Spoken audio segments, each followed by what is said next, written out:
नरेंद्र मोदी जी संविधान को ऐसे पकड़े थे, यूं कर रहे थे ना, देखा आपने? ये आपका काम था, ये आपने करवाया है। देश के प्रधानमंत्री को आपने मैसेज भेजा है कि संविधान को आपने छुआ तो देखो हम आपके साथ क्या करते हैं। अब ये भी मत सोचिए कि काम खत्म हो गया है, ये अभी काम शुरू हुआ है, ये शुरुआत है। हिंदुस्तान ने मैसेज भेजा है कि हमें नरेंद्र मोदी जी का विजन अच्छा नहीं लगता, हमें नफरत नहीं चाहिए, हमें हिंसा नहीं चाहिए, हमें मोहब्बत की दुकान चाहिए और हमें नया विजन चाहिए देश के लिए।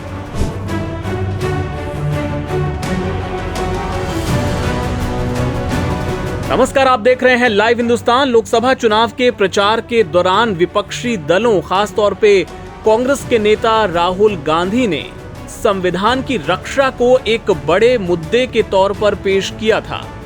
वो जहां भी गए, जिस भी रैली में, जिस भी सभा में, संविधान की एक छोटी सी प्रति ले जाना नहीं भूलते थे और भाषण के दौरान उसे दिखाते हुए ये आरोप लगाते थे कि नरेंद्र मोदी 400 सीटें इसलिए मांग रहे हैं ताकि इस संविधान में बदलाव कर सकें।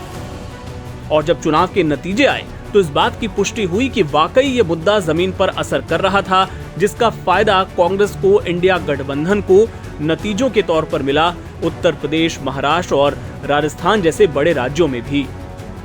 अब चुनाव नतीजों के बाद भी इस मुद्दे को राहुल गांधी गर्म रखना चाहते हैं और नरेंद्र मोदी को लगातार इस पर घेरने की कोशिश कर रहे हैं। अभी हाल ही में एनडीए की मीटिंग में प्रधानमंत्री नरेंद्र मोदी ने जिस तरीके से संविधान की प्रति को नमन किया, हाथ में उठाकर उसे अपने सिर माथे पर लगाया, उसको लेकर अब राहुल गांधी ने उन पर तंज कसा है। राहुल गांधी केरल कांग्रेस के एक दल से बातचीत कर रहे थे। नेताओं का ये दल उन्हें वायनाड से जीत का सर्टिफिकेट सौंपने के लिए पहुंचा था और उनसे बातचीत के दौरान राहुल गांधी ने तंज कसते हुए कहा कि हमने उत्तर भारत में नरेंद्र मोदी को बड़ा झटका दिया और अब आपने देखा किस तरह से वो संविधान की जो प्रति है उसको अपने माथे पर लगा रहे हैं। उन्होंने तंज भरे अंदाज में अपनी बात कही। अंग्रेजी में उन्होंने क्या कहा ये आपको सुनवाते हैं। But Modi gave a good shock in North India. He's breaking the constitution on his head, you saw.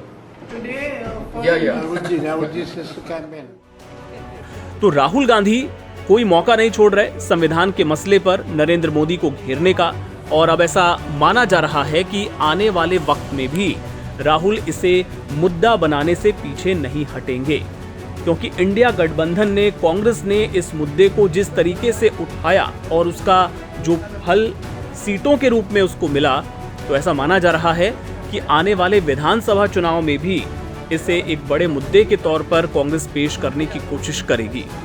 अभी आने वाले वक्त में हरियाणा में विधानसभा चुनाव होने हैं, महाराष्ट्र में विधानसभा चुनाव होने हैं और माना जा रहा है कि कांग्रेस पार्टी वहां भी इस मुद्दे को छोड़ने वाली नहीं है। बीजेपी की प्रधानमंत्री नरेंद्र मोदी की मंशा पर सवाल उठाती रहेगी और इसके अलावा जो और भी मुद्दे कांग्रेस पार्टी ने, मसलन अग्निवीर हो गया या किसानों की एमएसपी का मुद्दा हो गया, ये तमाम मुद्दे आने वाले वक्त में भी जारी रहेंगे और कांग्रेस इस पर मोदी सरकार को, एनडीए सरकार को घेरना जारी रखेगी। इस तरह की और खबरों के लिए, विश्लेषण के लिए आप देखते रहिए लाइव हिंदुस्तान।